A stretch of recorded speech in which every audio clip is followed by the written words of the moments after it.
Mga kaibigan, isang malaganap na paniniwala na karaniwan ng naririnig sa maraming mga nangangaral ngayon na sapat na raw na sumampalataya ang tao at tanggapin ang Panginoong Hesukristo bilang Panginoon at tagapagligtas upang maligtas sa parusa sa araw ng paghuhukom. At ang isa pang karaniwang paniniwala din ng marami ay ang mahalaga lamang ay ang maglingkod sa Diyos saan man at sa anumang paraan ito gawin ng tao. Tama kaya ang ganitong mga paniniwala ng maraming tao?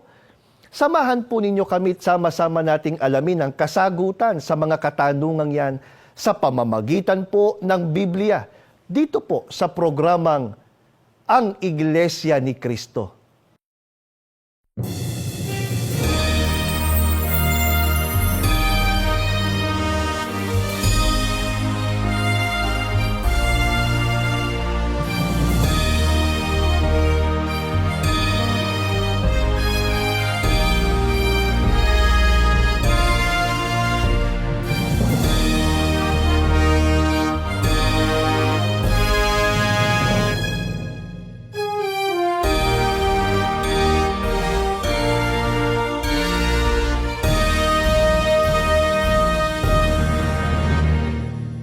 Welcome po sa programang ito, Ang Iglesia ni Cristo. Samahan po ninyo kami sa gagawin naming pagtalakay. Ako po ang kapatid na Glenmark Mingita at makakasama po natin ngayon ang kapatid na Roniel Aranzaso, isa rin pong ministro sa loob ng Iglesia ni Cristo. Magandang araw po sa inyo, kapatid na Ron. Magandang araw po, kapatid na Glenn, at maraming salamat po sa inyo. At sa inyo po, mga ginigiliw po naming taga-subaybay, patuloy po ninyong subaybayan ang gagawin po naming mga pagtalakay. Opo. Kapatid na Ron, unahin po nating alamin sa pamamagitan po ng Biblia. Sapat na nga po ba na sumampalataya at tanggapin lang ng tao ang Panginoong Hesukristo para siya maligtas pagdating ng araw ng paghuhukom? Basahin natin ang nakasulat po dito po sa Santiago 2:14 at 22. Anong pakikinabangin, mga kapatid ko, kung sinasabi ng sino man na siya'y may pananampalataya, ngunit walang mga gawa? Makapagliligtas baga sa kanya ang pananampalatayang yan? Nakikita mo na ang pananampalataya ay gumagawang kalakip ng kanyang mga gawa, at sa pamamagitan ng mga gawa ay naging sakdal ang pananampalataya. Alinsunod po sa ating binasa, upang pakinabangan ng tao ang kanyang pananampalataya, dapat itong maging sakdal sa pamamagitan ng gawa. Kapag po ang pananampalataya ay wala pong kalakip na gawa, hindi ito pakikinabangan, hindi ito ikaliligtas. So makatid, mawawalan din po ng kabuluhan. Kaya nga po sinasabi ng iba, kapatid na Ron, kami po hindi kami basta sumasampalataya lang. Nagsasagawa kami ng pagsamba, nagsasagawa kami ng paglilingkod na ipinatutungkol namin sa Panginoong Diyos. Ang tanong ito, kapatid na Ron, ang utos lamang ba sa tao ay magsagawa siya ng paglilingkod sa anumang paraan at wala na siyang susundin? Ano po bang dapat na pagsaligan po ng tao sa gagawin niyang paglilingkod? Ang katotohanan, katulad ng nakasulat po dito po sa unang Samuel, ang talata ay 12:24, pakinggan po ninyo. Matakot lamang kayo sa Panginoon at maglingkod kayo sa Kanya sa katotohanan ng inyong buong puso. Mga kaibigan, tama po na ang tao ay dapat maglingkod sa Diyos ng buong puso at buong taimtim. Subalit, ito po ay dapat isalig sa katotohanan. Rin po yung katotohanan na yun, na doon po dapat masalig yung paglilingkod na gagawin po ng tao. At gaano po kahalaga na yun ang matupad ng tao? Sa mga salita ng Panginoon Diyos, katulad po ng nakasulat dito naman sa Juan 17:17, pakinggan natin. Pakabanalin mo sila sa katotohanan. Ang salita mo'y katotohanan. Kaya mga kaibigan, kapag ang tao maglilingkod sa Diyos, hindi ang dapat panghawakan na iyang sarili lamang niyang opinyon, paniniwala at palagay. Ang dapat nating tanggapin ay ang katotohanan o ang sinasabi sa atin ng mga salita ng Diyos na nakasulat po sa Biblia. Kaya nga kung paanong mahalaga, kapatid na Ron, na ang tao sumasampalataya, dapat niyang tiyakin na yung pananampalatayang yon, laki pa niya ng gawa sa pamamagitan ng paglilingkod sa Panginoong Diyos na nakasalig sa katotohanan. Hindi nga po doon sa sinasabi na doon sa kanilang sariling pamamaraan, sa kanilang opinion o palagay. Ano po bang sama kapag ang paglilingkod na gagawin ng tao hindi nakasalig doon sa katotohanan o sa mga salita ng Diyos na nakasulat sa Biblia. Hindi lamang hindi niya pakikinabangan, kundi siya ay parurusahan. Katulad po ng nakasulat dito po sa ikalawang Tesalonica 2:11 hanggang 12. Sapagkat hindi nila tinanggap ang katotohanan, ipinaubaya ng Diyos na sila'y malinlang ng espiritu ng kamalian at papaniwalain sa kasinungalingan upang maparusahan ang lahat ng pumili sa kasamaan sa halip na tumanggap sa katotohanan. Mga kaibigan, maparurusahan po ang mga hindi tumanggap sa katotohanan. Ang katumbas po nito, hindi maliligtas sa araw ng paghuhukom. Ito po ang dahilan. Kaya inaanyayahan po namin kayo na makinig at magsuri pa. Dapat nating tiyakin kung ang ating isinasagawang paglilingkod nakasalig sa katotohanan upang tanggapin ng Panginoon Diyos, maligtas tayo sa parusa pagdating ng araw ng paghuhukom. Maaari pong naitatanong naman po sa atin ng ganito, kapatid na Ron. Yun bang pagpasok sa Iglesia ni Cristo, yun ba ay nakasalig sa katotohanan ng Panginoong Diyos na nakasulat po sa Biblia? Ang tanungin natin ay ang mismong tagapagligtas, ang Panginoong Kristo. Ganito po ang mababasa nating pagtuturo dito po sa Juan 17 at 9. Pakinggan po natin. Muli ngang sinabi sa kanila ni Jesus, katotohanan, katotohanang sinasabi ko sa inyo, ako ang pintuan ng mga tupa. Ako ang pintuan. Ang sino mang taong pumasok sa akin ay siya'y maliligtas. Ang binasa po namin sa inyo, mga kaibigan, ay katotohanang itinuro mismo ng ating Panginoong Kristo. Katotohanan na siya ang pintuan ng mga tupa at ang sino mang taong pumasok sa Kanya ay maliligtas. Sinasabi nga po ng iba, kapatid na Ron, kami po yung pumasok sa Panginoong Kristo sapagkat sinampalatayanan na namin siya, tinanggap na namin siya sa aming buhay. Ang pagpasok, kapatid na Glenn, sa Panginoong Kristo ay hindi sa pamamagitan lang ng pagsampalataya sa Kanya. Mga kaibigan po namin, ang pumasok po sa Panginoong Kristo nasa loob ng isang kawan, gaya po ng kanyang pahayag. Dito po sa Juan 10:9, pakinggan po ninyo. Ako ang pintuan. Ang sino mang pumasok sa loob ng kawan sa pamamagitan ko ay maliligtas. Mga kaibigan po namin, ang wala po sa loob ng kawan, hindi pa pumasok sa Panginoong Kristo. Ang mga maliligtas po ay hindi ang sumampalataya lamang, kundi ang mga sumampalataya na nasa loob ng kawan. Ito po ang tanong ngayon, kapatid na Ron. Alin po yung kawan na yon na kinapapalooban ng mga tunay na pumasok sa Panginoong Kristo? Basahin natin ang gawa dito po sa 20:28, salin po ni Ginoong George M. Lamsa sa pagkakaliwat po sa wika na natin. Ingatan ninyo kung gayon ang inyong sarili at ang buong kawan. Narito'y hinirang kayo ng Espiritu Santo na mga katiwala upang pakanin ang Iglesia ni Kristo na binili niya ng kanyang dugo. Isang katotohanan po, mga kaibigan, na ang mga pumasok sa Panginoong Kristo upang maligtas ay nasa loob ng Iglesia ni Kristo. Kaya para matupad ng tao sa panahong Kristiyano ang paglilingkod sa Diyos, sa katotohanan, dapat isagawa ang paglilingkod sa loob ng Iglesia ni Kristo. Mga kaibigan, ito po ang dapat nating paniwalaan, tanggapin at gawin sapagkat ito po ang itinuturo ng Biblia. Ang ating ginagawang paglilingkod sa Panginoong Diyos ay dapat na masalig sa mga katotohanang nakasulat sa Biblia, hindi po sa sarili nating palagay. Ano po ang katunayan na napakahalaga ng Iglesia ni Cristo? Mga kaibigan, yan po ang ipaglilingkod namin sa inyo sa aming pagbabalik. Nawa ay manatili po kayong nakasubaybay. For many immigrants, moving to Canada meant starting fresh with the promise of stability. But now, even with full-time work, many are finding it difficult to keep up with the cost of living. And it's not about making ends meet, it's about holding on to hope while trying to rebuild a life in a new country. The Prairie Province of Alberta has a strong food industry and is known for both agriculture and food processing. Yet food insecurity and poverty exist here, and immigrants are disproportionately affected. Barty from India arrived in Canada in 2024 and settled in the province of Alberta.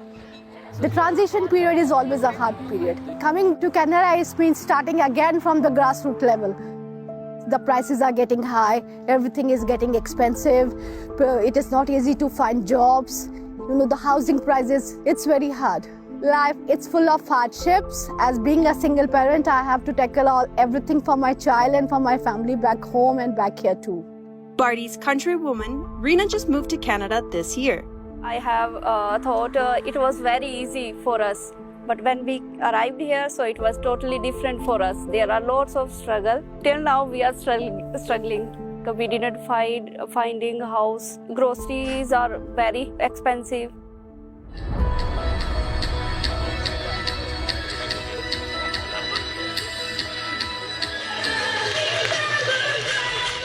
Beloved ladies and gentlemen, esteemed guests, and to all in attendance here in the lovely city of Red Deer. And through a Care for Humanity event in the Church of Christ in partnership with the Felix Y. Manalo Foundation, Barty and other newcomers to Canada receive upliftment and a helping hand.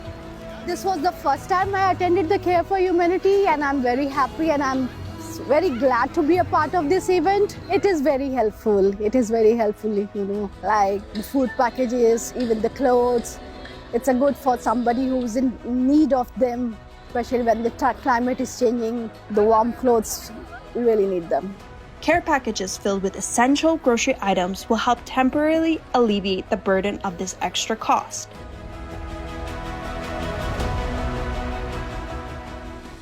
And in Canada's biggest city, Toronto, Tiffany struggled with expenses after moving from Vietnam. The immigrants, they struggle a lot to adapt to new society. The struggle is very big. Language barrier, renting, housing, living expenses. And especially when you have children. I came here when I was pregnant. No families around. These are examples of the many struggles that newcomers to Canada have encountered.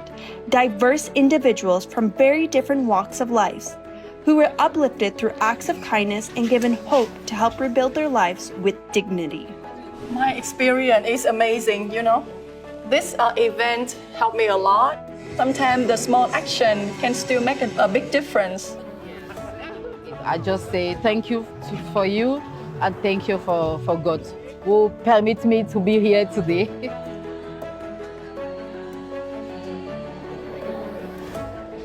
The church showed me love. I've never been shown love like Church of Christ. I'm really very grateful to the Church of Christ, Iglesia Ni Cristo, that it's a very good thing they are doing and they should keep it up always. You are coming forward and giving to others. So that's a good deed. Mayor of Red Deer, Ken Johnson, was moved by the positive impact to the community. As we look here at the generosity and the bounty that you have given to our city, today you give us hope. You give our citizens a reason to believe. We are grateful for your generosity today, for your generosity in the future, and God bless the church. And God bless you all. Thank you very much. It's the commitment. It's so lifting, so encouraging. Here we have the church putting the command of God to love one another, to get involved in the communities in a very, very tangible way. And it's focused on the message of love thy neighbor and helping thy neighbor. When you see that broad unity, not just in Canada, but across the world, very, very uplifting indeed. And this outreach work, extending care to those in need, will continue. We conduct the Care for Humanity to help ease the burdens of our fellow men.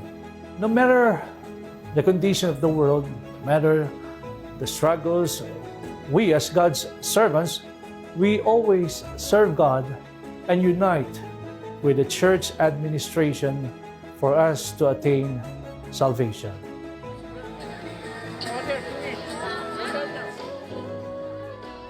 Here in Calgary and cities around the world, volunteers from the Iglesia Ni Cristo are stepping forward to ease burdens, bring compassion, and remind families that they are not forgotten. From Calgary, Canada, Odelia Carr, reporting for Worldwide Care for Humanity Special Coverage. Mga kaibigan, salamat po sa inyong pamamalagin na kasubaybay. Kanina po ay tinalakay namin mula sa Biblia na ang dapat maging saligan ng paglilingkod sa Panginoong Diyos ay ang katotohanan o ang mga salita ng Diyos na nakasulat sa Biblia. At ayon sa Panginoong Hesukristo, katotohanang nakasulat sa Biblia na kailangan ang tao ay pumasok sa Kanya o umanib sa Iglesia ni Kristo upang maligtas. At dahil sa ang pagpasok sa Iglesia ni Kristo ang ikaliligtas ng tao, paano pa po pinatunayang, kapatid na ron, ng Biblia ang kahalagahan ng Iglesia para sa kapakanan po ng tao? Sa iglesia po, idinaragdag ng Diyos ang mga taong maliligtas. Kagaya po ng mababasa nating nakasulat. Dito po sa Gawa 2:47. Nanangagpupuri sa Diyos at nagsisipagtamo ng paglingap ng lahat ng mga tao at idinaragdag ng Panginoon sa iglesia araw-araw yaong mga dapat maligtas. Mga kaibigan po namin, maging noon pa sa panahon po ng mga apostol ay sa iglesia idinagdag ng Panginoon Diyos ang mga taong dapat na maligtas. Kung hindi po mahalaga ang iglesia, bakit po dito idinagdag o dinala ng Diyos ang mga maliligtas? Di po ba? Katunayan nga po yung kapatid na ron na talagang ang iglesia kailangan po sa pagtatamo ng kaligtasan. At mga kaibigan, ipinapapansin po namin sa inyo na maging sa panahon noon ng mga apostol, ang mga maliligtas ay hindi po basta sumampalataya lang at tinanggap lang ang Panginoong Hesukristo bilang Panginoon at tagapagligtas. Sila ay umanib po sa Iglesia ni Kristo. Ito ay katotohanang itinuturo ng Biblia. Ngayon kapatid na ron, ano pa po ang katotohanang itinuturo ng Biblia? Kaya lubos tayong sumasampalataya na ang Iglesia ni Kristo ang maliligtas. Ganito po ang nakasulat. Dito po sa Efeso 3:20 hanggang 21, pakinggan po natin. Ngayon ay luwalhatiin nawa ang Diyos. Nawa ay mabigyan siya ng kaluwalhatian, magpakailan-kailanman, sa walang katapusang panahon, dahil sa kanyang pangunahing panukala ng kaligtasan para sa iglesia sa pamamagitan ni Hesukristo. Mga kaibigan po namin, malinaw po na pinatutunayan ni Apostol Pablo na ang pangunahing panukala ng Diyos ng kaligtasan ay para sa iglesia. At ito po ay sa pamamagitan ng Panginoong Hesukristo. Palibhasa ay siya po ang tagapagligtas. Subalit ang sinasabi po ng iba kapatid na ron, hindi ba lahat naman ng tao ililigtas ng ating Panginoong Hesukristo? Hindi po, kapatid na Glenn. Katunayan, mga kaibigan, ganito po ang pagtuturo ng Panginoong Hesukristo. Dito po sa Efeso 5:23, ganito po ang ating mababasa. Sapagkat ang lalaki ang pangulo ng kanyang asawa, gaya ni Kristo, na siyang ulo ng iglesia na kanyang katawan, at siyang tagapagligtas nito. Ayon po kay Apostol Pablo, ang ililigtas ng Panginoong Hesukristo ay ang iglesia na kanyang katawan. Kapag ka po hindi kabilang sa iglesia na katawan ng Panginoong Hesukristo, ay hindi po kasama sa ililigtas ng Panginoong Hesukristo. Opo, ano pong pangalan ng iglesia na katawan ng Panginoong Hesukristo? Iglesia ni Kristo. Katulad po ng mababasa nating nakasulat dito po sa Roma 16:16. Magbatian kayo ng banal na halik. Lahat ng iglesia ni Kristo ay bumabati sa inyo. Tandaan po natin mga kaibigan na ang pangalan ng iglesia na katawan ni Kristo na siyang ililigtas niya ay iglesia ni Kristo. Kaya batay po sa binasa namin sa inyo kanina, ang panukala o plano ng Diyos para sa ikaliligtas ng tao ay nauukol sa iglesia. Kaya dito po namin kayo inaanyayahan na umanib. Mga kaibigan, nang malaman po namin ang mga katotohanan ito, hindi na po kami nag-atubili na umanib sa Iglesia ni Kristo sapagkat ito ang katotohanang itinuturo ng Biblia para sa kaligtasan.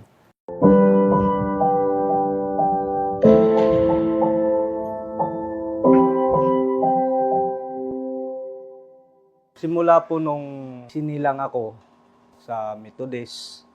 Doon din nabinyagan yung mga anak ko. Paniniwala po namin noon, sumampalataya ka lang kay Kristo na yung tagapagligtas, ligtas ka na.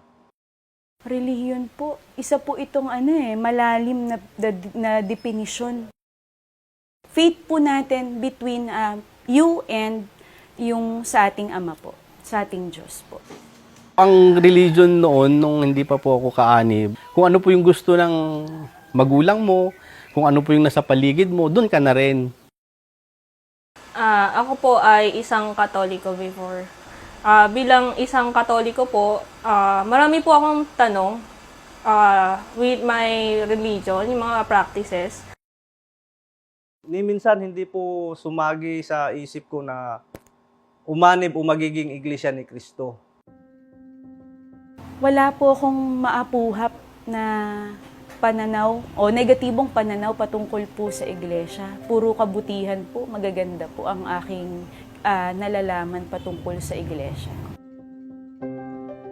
Nung bata pa po ako, dahil po pinanganak po ako sa Katoliko, against po usually ang mga Catholic sa mga iglesia ni Cristo. Meron po akong naging kaibigan na kaanib na po sa iglesia. Ininbitahan po ako minsan na makinig sa isang pamamahayag. Isang araw, galing sa eskwelahan yung anak ko po sa ELJ, sa Palayan. Ang sabi niya, Papa, dumalo po tayo sa pamamahayag ng Iglesia ni Cristo.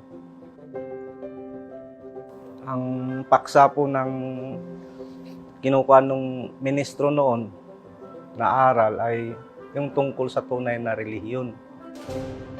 Nagkaroon po ako ng interest sa INC nung matapos po ako sa pag-aaral ng nursing. So, nag-research po ako, Facebook, YouTube, talagang nanonood po ako sa mga programa po.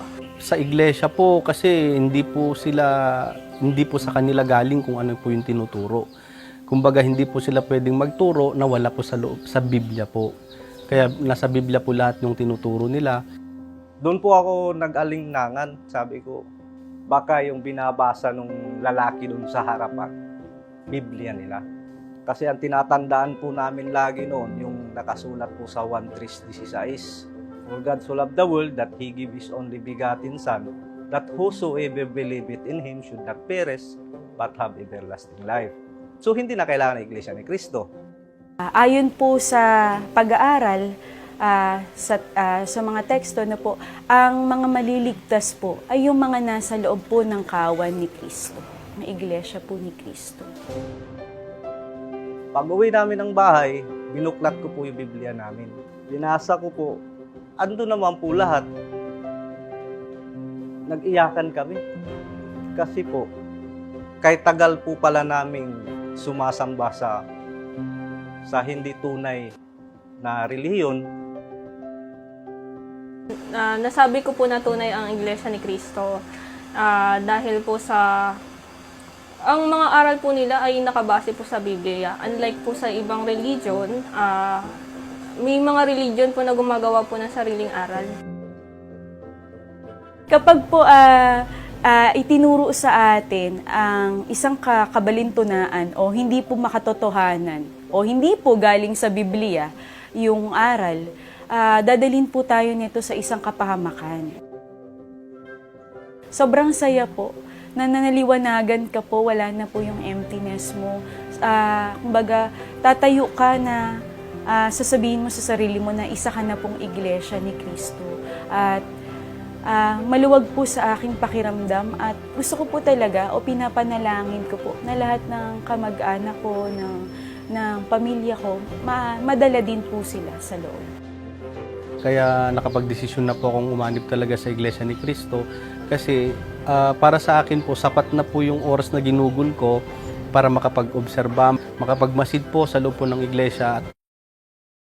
Pinakahangad po ng programang ito na matupad ang napakabanal na hangarin ng Panginoong Diyos na isinasaad sa unang Timoteo 2:3-4 na ang lahat ay maligtas at makaalam ng katotohanan. Bago po tayo pansamantalang maghiwa-hiwalay, samahan po ninyo kami sa isa pong panalangin.